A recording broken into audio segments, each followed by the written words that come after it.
अच्छा जी, तो अभी हम बात करेंगे किसकी, आइसोपेटेनॉल की। आइसोपेटेनॉल आपके पास जो है ना alpha one and sorry beta one and beta two पर एक्ट करता है। ये आपके पास क्या होता है, इनका एगोनिस्ट होता है। अब देखिए जब ये बीटा वन पर एक्ट करेगा हार्ट में, बीटा वन आपके पास हार्ट में बहुत ज़्यादा होते हैं, तो आपके पास कंट्रैक्शन करवाएगा, कंट्रैक्शन से हार्ट रेट बढ़ेगा, हार्ट रेट से आपके पास ये बढ़ेगा आपके पास कार्डियक आउटपुट, और ये आपके पास क्या बढ़ा देंगे, सिस्टोलिक बीपी बढ़ा देंगे। क्या, सिस्टोलिक बीपी बढ़ा देंगे। ठीक है, ये बीटा टू आपके पास कहाँ पर होते हैं, स्केलेटल मसल्स पर। ये आपके पास यहाँ पर वेजो डायलेशन करवाएगा, वेजो डायलेशन होगी तो डायस्टोलिक बीपी क्या हो जाएगा, यहाँ पर कम हो जाएगा। ये मैं ऊपर भी डिस्कस करके आया हूँ। एंड ये आपके पास क्या, ब्रोंको डायलेशन करवाएगा, बिकॉज लंग्स पर आपके पास बीटा टू होते हैं, ब्रोंको डायलेशन वगैरह करवाएगा। अब देखिए आइसोपेटेनॉल को हम यूज़ कहाँ करते हैं, एवी ब्लॉक्स में। आपके पास होता है ना first degree block, second degree block, third degree block, third degree hard blocks, इनमें जो है ना हम एवी नोडल ब्लॉक्स में जो है ना इसको हम यूज़ करते हैं आइसोपेटेनॉल को। ठीक है जी, उसके बाद हाँ हमारे पास एक ड्रग है जिसे आपके कहते हैं डोब्यूटामीन। क्या, डोब्यूटामीन। अब देखिए डोब्यूटामीन आपके पास जो है ना बीटा वन पर एक्ट करता है, ओनली बीटा वन पर। अब देखिए बीटा वन आपके पास कहाँ पर होते हैं, हार्ट पर होते हैं। अब देखिए हार्ट पर होंगे तो ये क्या कर रहा है, क्या करवाएगा, increase construction, increase heart rate, increase cardiac output. ये तो जो है ना बहुत बार जो है ना हम डिस्कस करते आ रहे हैं। अब देखिए जब ये इसको बढ़ा रहा है तो कार्डियक आउटपुट, मैंने यहाँ पर लिखा है कार्डियक आउटपुट बढ़ गया है। तो इसकी जो ब्यूटी है ना, ब्यूटी है जब कार्डियक आउटपुट बढ़ रहा है, हार्ट की कंट्रैक्शन बढ़ रही है, जब आप काम ज़्यादा कर रहे हैं तो आपको क्या होता है कि जो है ना ऑक्सीजन की नीड, मतलब क्या आपको एनर्जी की बहुत ज़्यादा नीड होती है। बट जब ये ड्रग देते हैं हम तो ये क्या करता है, काम को बढ़ाता है लेकिन उसकी जो डिमांड है, डिमांड को कम कर रहा होता है। इसमें जो है ना आपको जो है ना does not increase the O2 demand, ये O2 डिमांड को जो है ना नहीं बढ़ाता। इसकी ये ब्यूटी है डोब्यूटामीन की। ठीक है, अच्छा डोब्यूटामीन जो है ना हम यूज़ करते हैं किसके लिए, ए फिब के लिए, किसके लिए, एट्रियल फिब्रिलेशन के लिए, एट्रियल फिब्रिलेशन के लिए, एंड अक्यूट हार्ट फेल्यूर के लिए, एंड ब्रेडिकार्डिया के लिए। बिकॉज ये क्या कर रहा है, यहाँ पर कार्डियक आउटपुट बढ़ा रहा है तो यहाँ पर क्या होगा, इंक्रीज इन बीपी, यहाँ पर क्या होगा, बीपी बढ़ेगा। एंड यहाँ पर लेट सपोज कंट्रैक्शन बढ़ रही है तो यहाँ पर क्या होगा, टेकीकार्डिया हो जाएगा। क्या, टेकीकार्डिया हो जाएगा। एंड ब्रेडिकार्डिया को कंपनसेट करेगा इसके थ्रू। ठीक है, इस तरह से इसको जो है ना हम क्या करते हैं, यूज़ करते हैं। और इसको जो है ना हम कार्डियक सर्जरीज वगैरह में भी यूज़ करते हैं। ठीक है, अच्छा जी, तो हम सिंपैथेटिक कर रहे हैं ना, तो सिंपैथेटिक में हमारे पास जो है ना वो भी आता है। ठीक है, तो ये आपको जो है ना ये पूरा समझ में आ गया होगा डोब्यूटामीन वाला। ठीक है, अच्छा उसके बाद ना मैं वो पेज स्किप कर लिया मैंने, बिकॉज यहाँ पर जो है ना हम थोड़ा सा डोपामीन का भी करेंगे। ठीक है, अब देखिए डोपामीन आपके पास जो है ना कैटेकोलामीन में आता है। कैटेकोलामीन आपके पास क्या होते हैं, न्यूरोट्रांसमीटर होते हैं किसके, सिंपैथेटिक नर्वस सिस्टम के। अब देखिए डोपामीन के आपके पास रिसेप्टर होते हैं D1 D2 D3 D4 D5। अब देखिए D1 and D5 are excitatory and बाकी जो है ना इनहिबिटरी होते हैं। ठीक है, और ये डोब्यूटामीन बीटा वन पर भी एक्ट करता है एंड अल्फ़ा वन पर भी एक्ट करता है। अब देखिए डोब्यूटामीन बोल रहा हूँ, डोपामीन आपके पास बीटा पर भी एक्ट करता है, अल्फ़ा पर भी एक्ट करता है एंड इन पर भी एक्ट करता है। अब देखिए जब ये बीटा वन पर एक्ट करेगा हार्ट में तो ये क्या करेगा, जो है ना पॉजिटिव आइनोट्रोपिक एक्शन देगा एंड पॉजिटिव क्रोनोट्रोपिक एक्शन देगा। ये मैं डिस्कस करके आया हूँ क्या होता है। इसकी वजह से हार्ट रेट बढ़ेगा एंड कार्डियक आउटपुट बढ़ेगा, इसकी वजह से बीपी बढ़ेगा।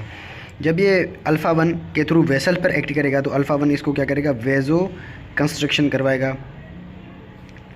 अच्छा डोब्यूटामीन जो है ना इसकी एक ख़ास बात होती है, अगर ये आपके पास जो है ना रीनल वेसल, ये क्या आपके पास कोई भी रीनल वेसल है,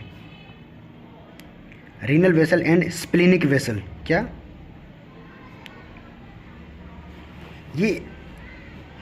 ये अगर इन पर एक्ट करता है डोपामीन तो ये जो ना इसकी वेजो डायलेशन करता है। क्या, वेजो डायलेशन करता है। जब वेजो डायलेशन होगी तो ब्लड फ्लो क्या होगा, ब्लड फ्लो किडनी की तरह बहुत ज़्यादा होगा। ब्लड फ्लो ज़्यादा होगा तो उसका मतलब क्या होता है, इंक्रीज़ इन GFR। क्या, इंक्रीज़ इन GFR।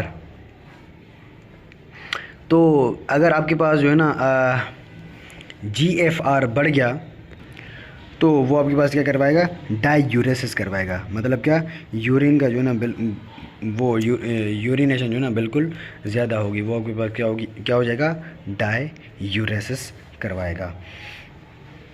अच्छा जी, तो ये हमारे पास हो गया। अच्छा, डोपामीन को हम किसके लिए यूज़ करते हैं, सेप्टिक शॉक के लिए यूज़ करते हैं। Septic shock, hypotension and severe heart failure. क्या, सीवियर हार्ट फेल्यूर।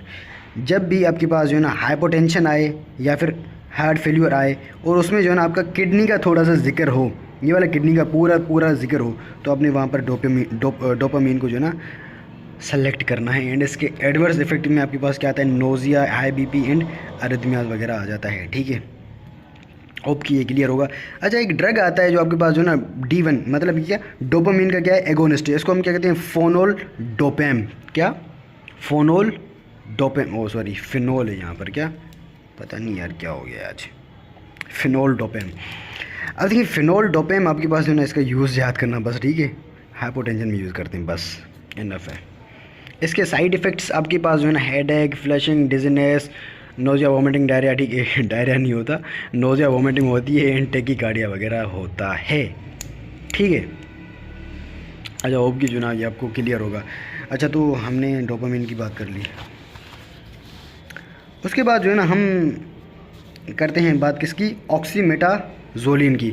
ऑक्सीमेटाजोलिन आपके पास जो है ना अल्फ़ा 1 पर भी एक्ट करता है, अल्फ़ा 2 पर भी एक्ट करता है। क्या, अल्फ़ा 1 पर भी एंड अल्फ़ा 2 पर भी एक्ट करता है। अच्छा, ऑक्सीमेटाजोलिन का पता है फंक्शन क्या होता है, ये क्या क्या करता है, नेज़ल म्यूकोजा को, क्या, नेज़ल म्यूकोजा एंड कंजक्टिवा को क्या करता है, उनकी वहाँ पर ना वेजो कंस्ट्रक्शन करता है। क्या, वहाँ पर वेजो कंस्ट्रक्शन करता है। जब ये यहाँ पर वेजो कंस्ट्रक्शन करेगा तो जब नेज़ल कंजेशन होगी तो वो क्या करेगा, उसकी नेज़ल जो कंजेशन है उसको क्या करेगा, बिल्कुल कम कर देगा। मतलब ये क्या करेगा, सॉरी यहाँ पर मैंने डीकंजेशन लिखा हुआ है, उसकी जो कंजेशन है उसको जो है ना बिल्कुल कम कर देगा, मतलब यह डीकंजेशन करवाता है। ठीक है, इसको हम यूज़ करते हैं किसमें, नेज़ल डीकंजेशन में यूज़ करते हैं इसको। ठीक है, अच्छा, उसके बाद जो है ना हम इसका दूसरा यूज़ जो है ना, ये वेजो कंस्ट्रक्शन कहाँ करवाता है, यहाँ पर एंड कंजक्टिवा में। ठीक है, अच्छा, by the through alpha 2 receptors. ठीक है, अच्छा, एक और ये चीज़ क्या करता है पता है, relieve the redness of the eye. अब देखिए, रेडनेस ऑफ द आई पता है किसकी वजह से होती है, यहाँ पर जो बुक में बहुत ज़्यादा दिया हुआ है, लेकिन मैंने जो काम की चीज़ है ना वो ये है, कॉन्टैक्ट लेंस। बहुत ज़्यादा जो है ना वो आपके पास जो लोग हैं वो आपके पास जो है ना कॉन्टैक्ट लेंस वगैरह जो है ना लगवाते हैं आई में, उसकी वजह से जो है ना आपके पास क्या होता है, रेडनेस हो जाती है आई में। आई में जब रेडनेस होगी तो आपने ना जब यूज़ कर रहे हम क्या यूज़ करेंगे, ऑक्सीमेटाजोलिन। वो क्या करेगा, इसकी रेडनेस को जो है ना बिल्कुल कम कर देगा। वहाँ पर हम इसको यूज़ करते हैं। एंड इसको जो है ना हम हाँ ठीक है, इसको जो है ना हम यहाँ पर यूज़ करते हैं। ठीक है, अच्छा, इसमें जो है ना आपके पास इसके साइड इफ़ेक्ट्स क्या आ जाएंगे आपके पास, नर्वसनेस, हेड जो है ना हेडेक आ जाएगा इसका जो है ना वो आपके पास इसका साइड इफ़ेक्ट। अच्छा, उसके बाद जो है ना आपके पास क्या है, फेनाइलेफ्रिन। फेनाइलेफ्रिन आपके पास जो है ना अल्फ़ा 1 एगोनिस्ट है। अल्फ़ा 1 पर जब एक्ट करेगी तो इंक्रीज इन सिस्टोलिक बीपी, क्या, SYS, systolic BP and diastolic BP also. क्या, डायास्टोलिक बीपी भी बढ़ जाएगा।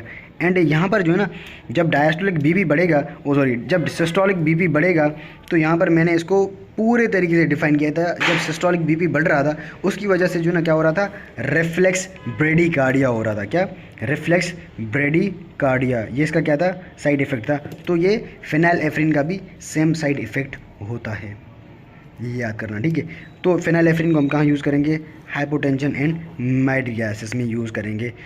ठीक है, ये आपको जो है ना ये मुझे डिफ़ाइन करने की ये ना ज़रूरत भी नहीं है इतनी। ठीक है, माइड्रियासिस भाई जो है ना क्यों करवाएगा, बिकॉज आपके पास जो है ना आई पर होते ही अल्फ़ा 2, यार ये पता नहीं क्या हो रहा है आज, माइड्रियासिस आपके पास क्यों करवाएगा भाई, आपके पास जो है ना आई पर क्या होते हैं, रिसेप्टर्स होते हैं ना अल्फ़ा 1, उनको क्या करेगा, एक्ट करेगा। तो वहाँ पर क्या होगा, डायलेटर प्यूपिली एक्टिवेट हो जाएगा। डायलेटर प्यूपिली एक्टिवेट हो जाएगा तो डायलेशन करवाएगा। ठीक है, एंड इसको हाइपोटेंशन में क्यों यूज़ कर रहे हैं, बीपी को बढ़ा रहा है ना।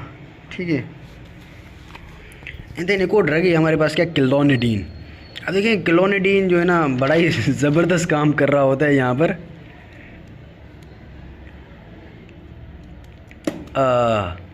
हाँ, इसको जो है ना हम फिनाइल एफ्रिन को, सॉरी यहाँ पर मैं एक और चीज़ भूल गया। हाँ चलो, ये जो है ना माइड्रियसिस आपके पास जो है ना ऑप्थेल्मिक यूज़ में आ जाएगा। किस में? ऑप्थेल्मिक यूज़ में, ठीक है। अच्छा, क्लोनिडीन जो है ना आपके पास अल्फ़ा 2 पर ही एक्ट करता है। अब देखिए अल्फ़ा 2 के एक्शंस आपको अगर याद होंगे, अल्फ़ा 2 पर जब वो बाइंड कर रहा था, लेट सपोज ये कि आपके पास नॉरेपिनेफ्रिन यहाँ पर क्या हो गया, रिलीज़ हो गया। अब देखिए नॉरेपिनेफ्रिन जब आपके पास अल्फ़ा 2 पर बाइंड कर रहा था, तो अल्फ़ा 2 पर जब बाइंड कर रहा था तो ये आपके पास क्या कर रहा था, इसको इनहिबिट कर रहा था ना, एक्सोसाइटोसिस को इनहिबिट कर रहा था, एक्सोसाइटोसिस को नॉरेपिनेफ्रिन की। अब देखिए जब मैंने ये ड्रग दिया, लेट सपोज इसको मैं, ये डॉट है, ये डॉट मैंने जब दिया, ये इसको एक्टिवेट करेगा। इसको जब एक्टिवेट किया तो ये इसकी एक्सोसाइटोसिस को इनहिबिट करेगा। जब इसकी एक्सोसाइटोसिस को इनहिबिट करेगा तो नॉरेपिनेफ्रिन आपके पास क्या होगा, रिलीज़ नहीं होगा। तो आपके पास क्या होगा, नॉरेपिनेफ्रिन का जो है ना आपके पास एक्शन वगैरह नहीं होगा, ठीक है। तो इसमें इसको जो है ना, इसकी सिग्निफिकेंस क्या है, अब इसको जो है ना हम हाइपरटेंशन में यूज़ करते हैं। आपके पास क्या है, अल्फ़ा 2 का एगोनिस्ट है, इसको फिर भी हम हाइपरटेंशन में, नॉट दी हाइपोटेंशन, हाइपरटेंशन में यूज़ करते हैं। अब देखिए हाइपरटेंशन में क्यों यूज़ कर रहे हैं भाई, नॉरेपिनेफ्रिन की रिलीज़ को कम कर रहा है। नॉरेपिनेफ्रिन जब रिलीज़ हो रहा है तो क्या कर रहा था, इंक्रीज़ द बीपी को ये क्या कर रहा है, कम कर रहा है। कैसे, नॉरेपिनेफ्रिन की रिलीज़ को कम कर रहा है ना, ठीक है। क्लोनिडीन अल्फ़ा 2 एगोनिस्ट है। अच्छा, उसके बाद जो है ना हमारे पास आता है अल्ब्यूटेरॉल एंड टर्ब्यूटेलिन। अब देखें अल्ब्यूटेरॉल आपके पास यूज़ करते हैं इसको हम किस में, अक्यूट एज़्मा एंड COPD में। किस में, अक्यूट एज़्मा एंड COPD में। अच्छा, उसके बाद जो है ना आपके पास टर्ब्यूटेलिन, ये दोनों ना आपके पास बीटा 2 एगोनिस्ट हैं। तो टर्ब्यूटेलिन आपके पास पता है क्या करता है, ये आपके पास क्या है, यूट्रस पर आपके पास क्या होते हैं, बीटा 2 रिसेप्टर्स होते हैं। अच्छा, बीटा 2 यहाँ पर क्या करवाएंगे, अच्छा ये दोनों यहाँ पर क्या करवाएंगे, ब्रोंको डायलेशन करवाएंगे। क्या, ये भी ब्रोंको डायलेशन करवाएगा, ये भी। तो इसको हम अस्थमा एंड COPD में यूज़ कर सकते हैं। अब देखिए यहाँ पर ये जब डायलेट करेगा, यहाँ पर ब्रोंक्यूल्स को डायलेट करेगा एंड बट यूट्रस में डायलेशन नहीं करेगा। यहाँ पर क्या करेगा पता है, यहाँ पर ये जो है ना इसके यूट्राइन मसल्स इनको क्या करेगा, रिलैक्स करेगा। जब इनको रिलैक्स करेगा तो यहाँ पर जो है ना, लेट सपोज जो है ना वोमेन क्या है, प्रेग्नेंट है, ऑफ कोर्स यूट्रस जो है ना आपके पास वोमेंस में होता है, ठीक है। अच्छा, ये जो है ना जब ये रिलैक्स होगा तो यहाँ पर लेट सपोज आपके पास जो है ना कोई भी फीमेल है, वो आपके पास क्या है, प्रेग्नेंट है, तो यहाँ पर क्या करेगा, जब ये रिलैक्स होगा तो डिक्रीजेज द लेबर। इसको जो है ना हम प्री मैच्योर लेबर्स में यूज़ करते हैं। किसको, टर्ब्यूटेलिन को, पर्टिकुलरली टर्ब्यूटेलिन का एक्शन मैंने यहाँ पर लिखा हुआ है। एंड टर्ब्यूटेलिन को हम COPD में भी यूज़ करते हैं। ये कभी नहीं भूलना, ये वाला, ये MCQ में पूछा जाता है, बिकॉज वाहिद यही फंक्शन है ना जो सबसे अलग है, ठीक है। बाकी सबका तो बिल्कुल मिलता जुलता है। अच्छा, उसके बाद जो है ना इन दोनों के साइड इफ़ेक्ट्स आपके पास क्या है, ट्रेमर्स एंड एनजाइटी। क्या, ट्रेमर्स एंड एनजाइटी, ठीक है। अच्छा, उसके बाद जो है ना आपके पास क्या है, 2 और ड्रग्स हैं, वो आपके पास क्या हैं, साल्मेटेरोल एंड फॉर्मोटेरोल। क्या, पता नहीं यार, ये नाम पता नहीं किसने रखे हैं, ये फॉर्मोटेरोल, साल्मेटेरोल एंड फॉर्मोटेरोल।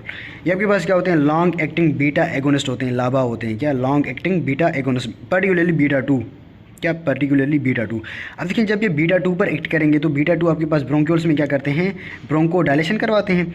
यार एक्शंस में जो ना मैं डीप में नहीं जा रहा, आपको पता है, ठीक है, ये बिकॉज ये मैंने वहाँ पर ब्रीफली डिस्कस किए थे, ठीक है।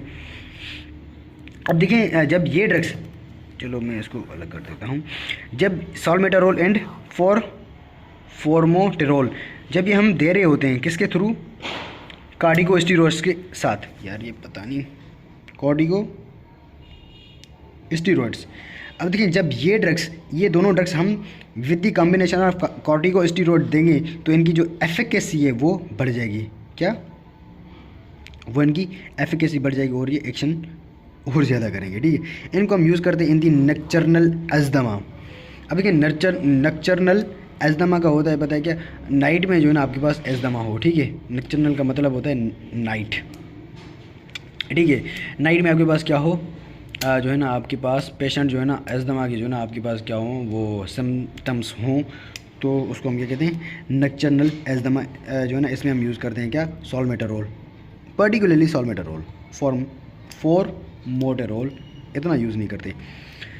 Last one is your mirabegron, क्या mirabegron, which is your beta 3 agonist.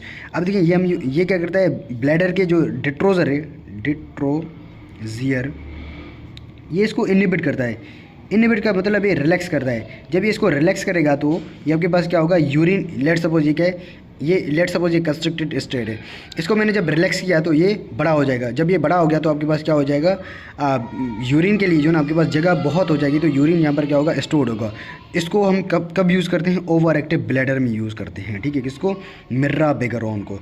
अच्छा, मिर्राबेगोरॉन जो है ना, अगर लेट सपोज ये अगर डिजॉक्सिन दे लें तो ये क्या करेगा, डिजॉक्सिन को जो है ना वो बढ़ा देगा, उसकी टॉक्सिसिटी को बढ़ाएगा। डिजॉक्सिन की जो है ना लेवल को बढ़ाता है, ठीक है। लेवल को बढ़ाएगा तो टॉक्सिसिटी हो जाएगी। अच्छा, उसके बाद जो है ना ये आपके पास जो है ना बीपी को भी बढ़ाता है। एंड जो particularly important one is your inhibit the cytochrome 2D6, क्या, साइटोक्रोम 2D6, या क्या, ये क्या होता है, ये आपके पास लिवर में एक एंजाइम होता है जो कि आपके पास साइटोक्रोम फैमिली का एंजाइम होता है, जो आपके पास ना ड्रग्स की जो है ना मेटाबॉलिज्म करते हैं। इसमें एक और ड्रग आता है साइटोक्रोम P450